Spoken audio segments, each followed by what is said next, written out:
자, 우리 열을 알려면 처음에 알아야 될 게 온도라는 값입니다. 1번 온도. 물체의 차갑고 뜨거운 정도를 수치로 나타낸 값이고, 자, 온도와 입자 운동의 관계가 어떻게 되냐면 온도는 입자 운동이 활발한 정도를 나타내는데, 자, 우리 이 입자의 운동을 실제로 눈으로 볼 수는 없어요. 대신에 그 척도를 우리가 온도로 알 수 있다. 온도가 높으면 에너지가 높은 것이고, 그러면 에너지가 높으면 입자가 활발할 것이고, 또 온도가 낮으면 입자가 활발하지 않고 에너지가 낮아진 상태라는 걸 우리가 대신 알 수 있는 값이다. 자, 열의 이동 방법이 세 가지가 있는데, 온도는 우리 사실 섭씨 온도를 주로 쓰고 있기 때문에 켈빈 온도에 대해서 오늘 좀 설명을 해주려고 해요. 자, 두 가지 온도가 있다. 섭씨 온도와 절대 온도. 섭씨 온도는 뭐냐? 1기압에서 물이 어는 온도를 0도씨, 물이 끓는 온도를 100도씨로 정한 온도. 이거 100도씨, 0도씨는 사람이 정한 거예요. 그리고 그게 섭씨 온도라는 기준이 되는 것입니다. 물을 기준으로 만든 온도고, 자, 절대 온도라는 게 있는데 마이너스 273도씨를 켈빈 온도 0, 섭씨 0도씨를 켈빈 273으로 정한 온도입니다. 자, 이거는 우리 1학년 때 기체의 성질과 물체의 상태 변화를 할 때 보일 샤를의 법칙이라고 잠깐 나왔었어요. 심화학습 용어로 선생님이 설명을 해줄게요. 자, 샤를의 법칙이 뭔지 먼저 이해를 하면, 압력이 일정할 때 기체의 부피는 온도가 1도씨 높아질 때마다 0도씨일 때 부피의 273분의 1씩 증가한다. 기체에서 적용되는데 온도가 증가하면 간격이 자유롭게 많이 늘어날 수 있어. 그럼 전체 부피가 늘어나는데 규칙적으로 늘어나더라. 1도씨 올라갈 때마다 0도씨 부피의 273분의 1씩 증가한다. 그러면 하나씩 하나씩 증가하다가 273도씨가 되면 0도씨 부피의 2배가 되겠죠.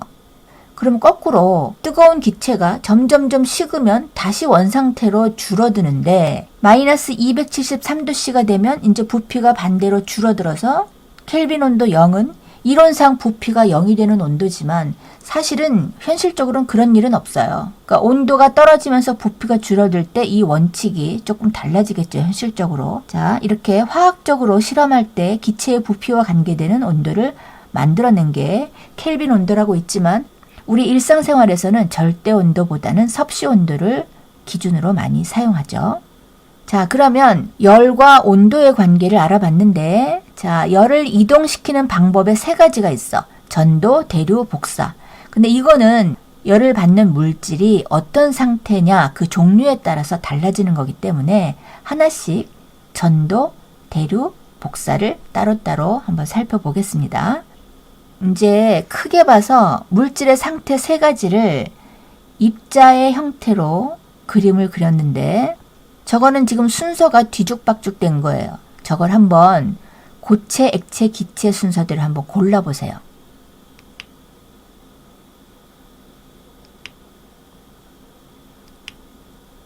저렇게 왼쪽에 고체는 에너지에 따른 운동이 제자리에서 일어나고 위치가 변하지 않는 걸 표현한 것이고, 액체는 입자의 간격이 떨어져 있어요. 그래서 막 운동하다 보면 서로서로 위치가 바뀔 수 있는 그런 상태가 액체다. 기체는 더 심하죠. 완전히 간격이 벌어져서 기체의 입자 사이의 공간이 매우 넓다. 그래서 아주 자유롭고 활발하게 운동하다가 좀 전에 샤를의 법칙처럼 1도 올라갈 때마다 점점 간격이 넓어지고 활동 영역이 넓어지고 에너지가 크다 보니까 전체 부피도 엄청 커지는 거죠.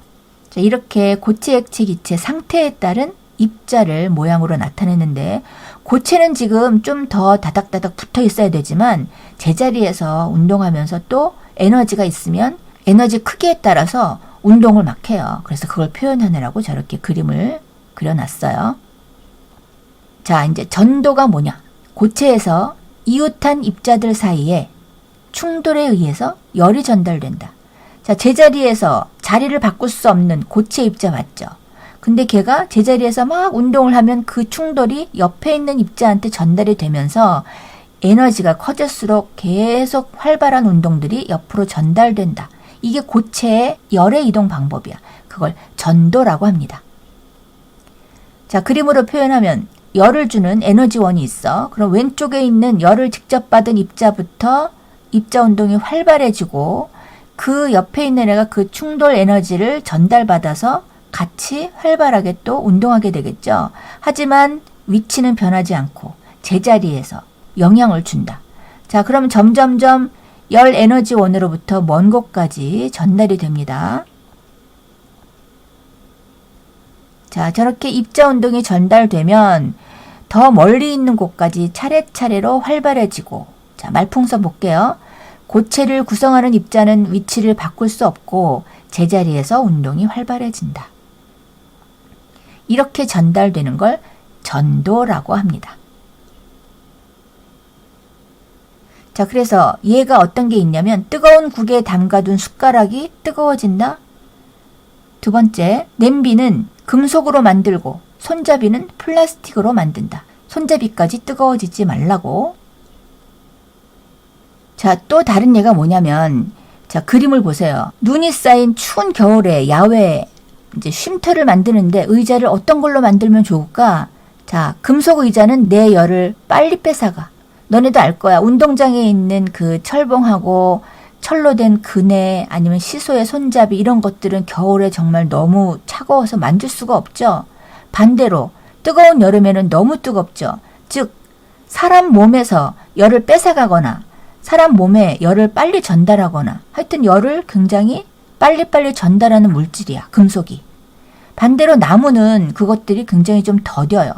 자, 그래서 물질마다 전도하는 정도를 우리가 좀 알면 현실에서 많이 적용을 할 수 있다는 거죠. 자, 오른쪽 봅시다. 열의 전도 정도. 물질의 종류에 따라 열이 전도되는 정도가 다른데 열이 잘 전도되는 물질은 금속이고 예로 냄비바닥, 그 다음에 철로 된 밥솥바닥 등이 있다. 열이 잘 전도되지 않는 물질은 뭐가 있냐? 플라스틱, 나무, 천 등은 잘 전도되지 않는다. 자, 이용한 예가 뭐냐? 냄비의 손잡이, 손잡이는 뜨거워지지 말아라 라고 나무나 플라스틱으로 만들죠. 냄비 받침, 튀김 젓가락, 오븐 장갑, 뜨거운 걸 만질 때 우리가 손잡이는 열이 전도되지 않는 것으로 만드는 게 훨씬 편하다. 자, 우리가 그래서 일상생활에서 많이 사용하는 주방의 기구들의 손잡이를 열이 잘 전도되지 않는 물질로 사용한 예를 한번 선생님이 그림으로 보여줬어요. 자, 하지만 음식을 조리할 때 그릇은 열을 잘 전도해야 되겠죠? 자, 다음 실험은 전도에 대한 실험입니다. 자, 실험 그림을 한번 보자. 왼쪽에 알코올 램프에서 열을 전달하네요. 그러면 가운데 있는 가로선으로 된 금속 막대가 열을 전달할 거야, 일단. 그러면 입자는 위치를 바꿀 수 없지만 운동이 활발해지면서 에너지의 높은 정도가 오른쪽으로 계속 전달이 되는데 그래서 위에 보면은 그 금속 막대 위에 나무 막대를 촛농으로 연결을 해놨어. 근데 왼쪽에 있는 알코올 램프에서 전달되는 열이 금속 막대를 통해서 오른쪽으로 쭉 이동하다 보면 촛농이 녹죠. 그럼 촛농이 녹으면 나무 막대가 떨어지는데 근데 그 전달하는데도 순서가 있다. 한 번에 다 떨어지는 게 아니고 왼쪽에서 서서히 순서대로 자, 순서 봅시다. 1번, 2번, 3번, 4번 이런 순서대로 떨어진단 말이야. 아, 한 번에 금방 동시에 떨어지는 게 아니고 왼쪽에서 입자가 점점점 에너지를 전달하는 순서대로 떨어지는구나. 위에 노란 박스 보면 금속이 열을 전도하는 것을 알아보는 실험이었습니다. 자, 이 실험은 금속이 열을 전도하는 빠르기를 비교하는 실험이야. 자, 좀 전에는 그냥 왼쪽에서 금속 막대가 열을 쭉 전달하면서 차례차례 막대가 떨어지는 실험이었고 이번에는 열을 전달하는 금속을 세 가지를 다른 종류를 가지고 실험을 했어요. 철, 구리, 알루미늄 가지고 실험을 하자. 이번에는 오른쪽에서 알코올 램프로 열을 전달합니다. 자, 누가 먼저 어떤 금속이 먼저 열을 전달하느냐. 이 떨어지는 순서를 보면 알 수 있겠죠? 이 세 가지 중에서 누가 먼저 떨어지는지는 조금 외워두셔야 돼요. 문제에서 물어보는 경우가 많아. 주방에서 많이 사용해 봤거나 여러 가지 금속들을 한번 접해 봤다면 알 수 있을 텐데 알루미늄이 매우 가벼운 금속이야. 그래서 얘는 전달도 빨라요. 철은 우리가 볼 때 굉장히 묵직한 도구로 많이 사용해. 그만큼 입자가 굉장히 무겁고 촘촘하게 구성되어 있다고 본다면 얘는 열을 전달하는 속도가 가장 느릴 것이다 라고 기억하라는 거지. 그래서 알루미늄이 가장 먼저 전달하고 그 다음 구리, 그 다음 철 이런 순서로 열을 전도하는 금속마다의 어떤 특징이 있다. 실험을 통해서 알아냈습니다. 자, 그러면 이제 대류가 뭔지 한번 우리 알아봅시다. 대류는 액체나 기체에서 입자가 직접 이동해서 열이 전달된다. 고체는 입자가 움직이지 않는다 그랬죠? 근데 대류는 액체와 기체 두 물질의 상태에서 다 작용됩니다. 입자가 스스로 움직이면서 열이 많아지면 많아지는 상태에 맞게 위치를 바꿔가면서 열을 전달합니다. 자, 그래서 왼쪽은 온도가 낮은 물체, 입자의 운동이 둔해 보이죠? 그 다음에 오른쪽은 온도가 높은 물체, 입자의 운동이 활발한 상태야. 자, 그래서 끓는 물, 액체에서 대류가 어떻게 일어나냐면 열을 얻어 따뜻해진 물이 위로 이동하고 온도가 상대적으로 낮은 물은 에너지가 낮기 때문에 낮은 애는 아래로 이동하고 그림으로는 액체를 봤는데 기체의 예를 들어줄게. 에어컨은 위쪽에 난로는 아래쪽에 설치한다. 왜냐하면 에어컨은 찬바람이 나와야 되는데 찬바람은 아래쪽으로 가는 그런 성향이 있기 때문에 에어컨을 위에 설치해야 순환이 잘 되겠다. 난로는 따뜻한 공기를 우리한테 전달해 주는데 위에 있으면 따뜻한 공기가 위에 있으니까 기능을 제대로 발휘하지 못하겠죠. 그래서 난로는 아래쪽에 설치해야 따뜻한 공기가 만들어져서 위로 가는 성질을 우리가 이용하겠다. 그래서 방 한쪽에 난로를 켜두면 방 전체가 따뜻해져. 왜? 위로 가는 것뿐만 아니고 아래로 위로 순환되다 보면 전체적으로 공기가 흐름이 생기면서 공기 입자가 자리를 바꿔가면서 열을 전달한다라는 거죠. 기체는 더더군다나 액체보다 이 움직임이 자유롭다 그랬죠. 그래서 위로 아래로 매우 빨리 순환을 잘한다. 자, 이 실험 그림이 뭐냐면 이제 대류를 알아보기 위한 이제 실험 그림인데 왼쪽에 있는 그림 먼저 봅시다. 자, 차가운 물은 파란색 물감을 타서 색깔을 표현했고 뜨거운 물은 빨간색으로 이제 표현을 했어요. 그 사이에 투명 필름으로 이제 막아놨는데 이 투명 필름을 제거하면 이 둘 사이에 어떤 변화가 있을까? 에너지가 낮고 온도가 낮은 차가운 물질은 아래로 간다 그랬죠. 에너지가 더 활발하고 간격이 넓어지려고 하는 애들이 위로 가고 간격이 좁고 움직임이 낮은 애들이 밑으로 가는 거예요. 보세요. 파란색이 밑으로 내려가서 섞이면서 빨간 물이 또 위로 올라가면서 섞이고 이렇게 대류가 일어나는 게 바로 온도차, 에너지차 때문이다. 자, 이거를 오른쪽에 이제 재밌는 그림으로 표현한 걸 갖고 왔는데 자, 지금 맨 위에 한 가지는 아직 안 배웠기 때문에 그거는 이제 나중에 하고 책이 바로 전달되는 열이라고 생각을 하고 자, 이 학생들이 입자야. 책을 던지는 그림은 나중에 설명할 거예요. 일단 첫 번째 앞에 앉아있는 학생이 책을 뒷사람한테 전달하고 뒤에 전달하고 이런 식으로 하나씩 전달하는 방법이 고체에서 열을 전달하는 전도에 비유되는 그림이에요. 읽어보자.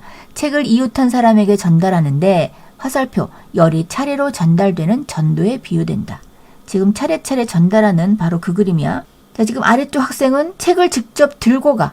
자기가 열이 많아지면 자기가 직접 이동해요. 그럼 걔가 열이 많은 위치로 옮겨가고 그 다음에 열이 낮은 애는 열을 전달받는 장소에 자리가 바뀌겠죠. 이런 식으로 열 에너지원이 있으면 열 에너지원에서 열을 받은 애들은 열을 많이 갖고 있는 위치에 맞게 다른 장소로 이동하는 이제 바로 그런 그림이에요. 읽어볼게. 책을 직접 들고 간다.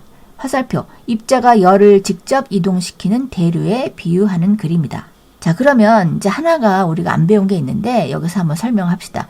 전도 대류를 이제 배웠죠. 그럼 복사가 뭐냐면 오른쪽에 있는 학생이 맨 뒤에 있는 학생한테 열을 그냥 확 전달해버려. 직접 아무것도 거치지 않고 중간에 있는 앉아있는 학생들이 없어도 상관이 없어요. 오른쪽에 서 있는 애가 맨 뒤에 있는 애한테 열을 휙 하고 전달하면 걔가 그 열을 직접 받아. 자, 이게 뭐냐? 책을 던진다. 화살표. 열이 직접 이동하는 복사라는 것에 비유되는 그림이었어요. 아, 처음에 선생님이 전도, 대류, 복사 세 가지가 있다 그랬잖아.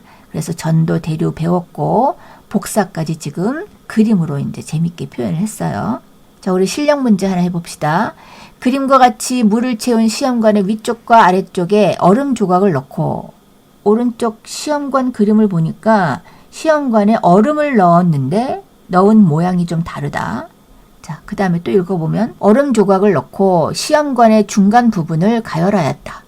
가와 나중 얼음 조각이 빨리 녹는 시험관과 그 까닭을 옳게 짝지은 것은, 자, 가에서는 얼음이 자연스럽게 위에 뜨는데 오른쪽에 있는 애는 얼음을 막대에 꽂아서 아래쪽에 고정을 시키는 듯한 위치에 놓고 실험을 했다. 자, 누가 더 빨리 녹느냐라는 건데, 지금 나는 막대에도 열이 전달되고 막대가 전도를 하면서 얼음에 시간이 지나면 전달을 열을 할 것 같은데, 가에서는 보면은 액체가 있고 그 위에 얼음이 멀찍하게 떨어져 있단 말이야. 근데 위에 있죠. 자, 열은 에너지가 높은 입자들은 열을 받으면 위로 가는 성질이 있다 그랬죠. 왜? 간격이 멀어지니까. 간격이 촘촘한 애들이 밑에 있고 간격이 넓은 애들이 위로 간단 말이야. 그래서 지금 가에서 액체 상태인 물이 점점 열을 받으면 대류에 의해서 뜨거운 액체가 위로 가고, 그럼 그 열을 받은 액체 입자가 얼음한테 열을 전달할 것 같아. 근데 지금 나는 막대가 열을 전달하는 무슨 금속처럼 보이고 왼쪽에 아래에 얼음이 있는데, 이건 지금 열이 위로 간다는 걸 생각한다면 얘는 열이 전달되기 어려운 상태로 보여요. 이런 성질을 생각하면 답이 나올 것 같아요. 얼음 조각이 빨리 녹는 시험관 고르는 거예요. 1번 가다. 전도에 의해서 열이 이동하므로. 전도. 여기 지금 시험관을 얘기하는 건가요? 시험관 말고 액체 위에 얼음이 있기 때문에 액체와 얼음과의 열 전달 방법을 연구해야 돼. 그래서 1번은 아닌 것 같고, 2번 가. 대류에 의해 열이 이동하므로. 자, 가가 맞다. 물의 대류에 의해서 열이 얼음까지 전달되는데 위로 가면서 얼음이 열을 받을 것이다. 2번이 맞다.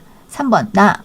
복사에 의해 열이 이동하므로. 지금 복사 잠깐 설명했죠. 열이 직접 전달돼.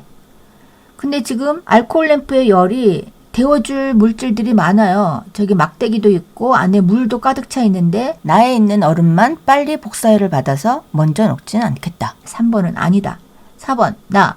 대류에 의해 열이 이동한다. 그래, 대류에 의해서 이동하는데 대류에 의해서 뜨거운 열을 받은 애들이 오른쪽 위로 가버리면 얘는 천천히 늦게 뒤늦게야 열을 받겠다. 그래서 4번은 틀리다. 5번 동시에 녹는다. 대류에 의해 열이 이동하므로. 자, 대류에 의해서 열이 이동하지만 뜨거운 것이 위로 가는 성질이 있으므로 동시에 녹지는 않고 가가 더 빨리 녹겠다라는 겁니다. 자, 이번에는 이제 마지막으로 전도 대류 복사 중에서 복사를 알아보겠습니다. 자, 아까 전도 대류 다음에 복사를 그림으로 설명하면서 살짝 가르쳐 줬는데, 물질의 도움 없이 빛과 같은 형태로 직접 열이 전달된다. 자, 예를 먼저 봅시다. 난로 가까이 있으면 따뜻함을 느낀다.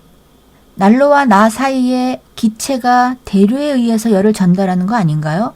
네, 대류에 의해서 열을 전달하지만 그것보다도 더 먼저 빨리 바로 직접 오는 게 바로 복사다. 적외선 카메라로 사람을 촬영하면 체온 분포를 알 수 있다. 바로 그 열을 내는 물체가 직접 색깔이 붉은색으로 표현되죠. 직접적으로 전달하는 거를 바로 멀리에서 카메라로 감지할 수 있는 거지. 바로 전달되기 때문에 그 열이 이 카메라가 있는 데까지 대류로 전달되는 건 아니죠. 열을 내는 물체만 직접적으로 알 수 있는 게 바로 적외선 카메라고, 복사하는 에너지를 이용한 촬영 방법이다 라는 거야. 우리가 가장 쉽게 알 수 있는 건 태양과 지구라고 생각하면 돼요. 태양과 지구 사이에는 거의 아무것도 없어요. 우주 공간이죠. 기체를 또는 액체를 통해서 우리한테 열을 계속 대류에 의해서 전달하는 게 아니고 저 멀리서 엄청난 에너지가 직접적으로 와. 그래서 우리가 낮에 엄청 따뜻하다가 해가 지는 밤이 되면 추워지죠. 여름이건 겨울이건 상관없이, 즉 낮에는 자전을 하다가 태양을 보게 되면 그 태양열이 복사 에너지로 우리한테 바로 전달된다. 그걸 축소판으로 만든 게 바로 난로열이고, 난로열도 공기가 대류에 의해서 우리에게 전달하기 직전에 바로 열이 먼저 복사로 전달을 하는 것이다.